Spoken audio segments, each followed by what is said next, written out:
पूरी बाहों का स्वेटर पहन, गले में स्कार्फ डालते हुए उन्होंने अपनी खिड़की से बाहर की ओर झाँका। बाहर कुछ भी साफ साफ दिखाई नहीं दे रहा था। आज फिजा में पूरी तरह से धुंध छाई हुई थी। कैलाश जी ने मॉर्निंग वॉक ना जाने का निर्णय लिया क्योंकि उनके लिए ये शहर नया था। सेवानिवृत्त होने के पश्चात कैलाश जी पहली बार आकाश और मिष्टी के पास कानपुर से दिल्ली आए हुए थे। वैसे तो वे आकाश और मिष्टी के पास आना नहीं चाहते थे, लेकिन सेवानिवृत्त होने के बाद मिष्टी ने जिद ही पकड़ ली कि वे उनके साथ चल कर रहें। इस बार उनके पास कोई बहाना भी ना था। पिछले 1 वर्ष से कैलाश जी अपनी धर्मपत्नी अंबिका की मृत्यु के पश्चात कानपुर में अकेले ही रह रहे थे। इस बीच आकाश और मिष्टी ने कई बार उन्हें दिल्ली आने का मनोहार किया, लेकिन वे हर बार अपनी नौकरी का बहाना बना टाल जाते। कभी कभी अपने मन का ना होते हुए भी दूसरों की खुशी के लिए कुछ काम कर लेने चाहिए, अच्छा होता है। और फिर ये तो हमारे अपने बच्चे हैं। अंबिका की ये बात याद आते ही कैलाश जी दिल्ली आने के लिए तैयार हो गए। आकाश की शादी के बाद से ही कैलाश जी थोड़े खिंचे खिंचे और आकाश से नाराज चल रहे थे, लेकिन वे कभी किसी से कुछ नहीं कहते। आकाश और मिष्टी की शादी के लिए भी वे कहाँ राजी थे।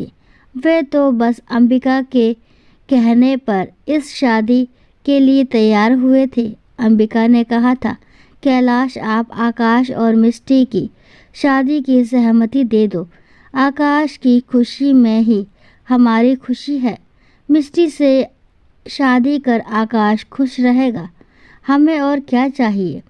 प्रति उत्तर में कैलाश जी ने अपने स्वर में झुंझलाहट और नाराजगी जताते हुए कहा था, ये तुम कह रही हो अंबिका, ये जानते हुए कि वे लोग बंगाल के टिपिकल बंगाली हैं, जिनकी सुबह अंडा मांस मछली से शुरू होती है, और हम यूपी के जनेऊधारी ब्राह्मण।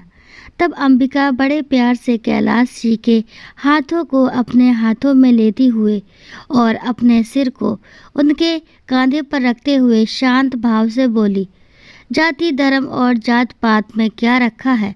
मिष्टी बहुत ही प्यारी बच्ची है, बिल्कुल बंगाल के मीठे रसगुल्ले की तरह, और फिर वो हमारे आकाश की पसंद है।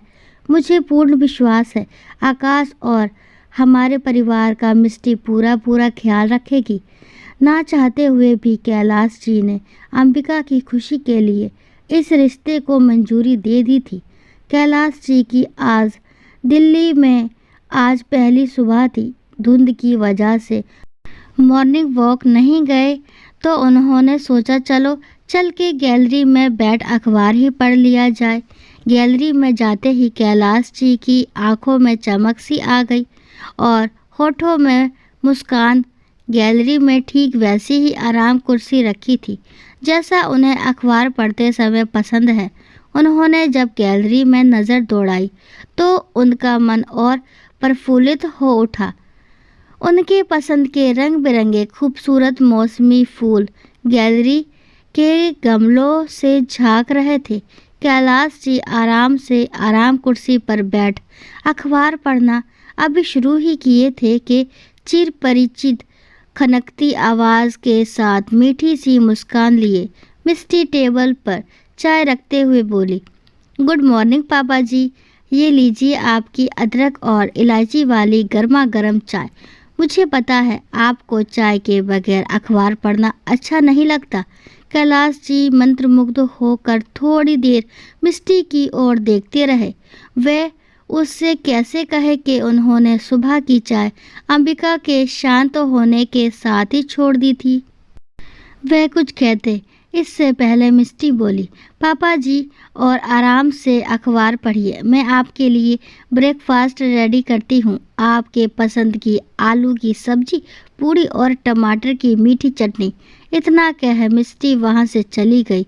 चाय पीते हुए कैलाश जी को एहसास हुआ फिजा में फैली धुंध धीरे धीरे छट रही है।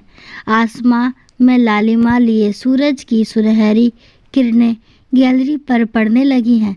बाहर के नज़ारे भी अब थोड़े थोड़े नज़र आने लगे हैं। फूलों की पंखुड़ियों एवं पत्तियों पर पड़ी ओस की बूंदें चमकने लगी है। कैलाश जी के मन में आकाश और मिट्टी के लिए छाई नाराजगी की धुंध अब धीरे धीरे छटने लगी है। दोस्तों, आशा करती हूँ ये कहानी आपको ज़रूर पसंद आई होगी। अगर कहानी पसंद आती है तो प्लीज़ मेरे चैनल को लाइक शेयर सब्सक्राइब करना ना भूलें और इस कहानी के बारे में आपके क्या विचार हैं कमेंट बॉक्स में ज़रूर बताएं। कहानी को लास्ट तक सुनने के लिए थैंक यू। राम राम, राधे राधे।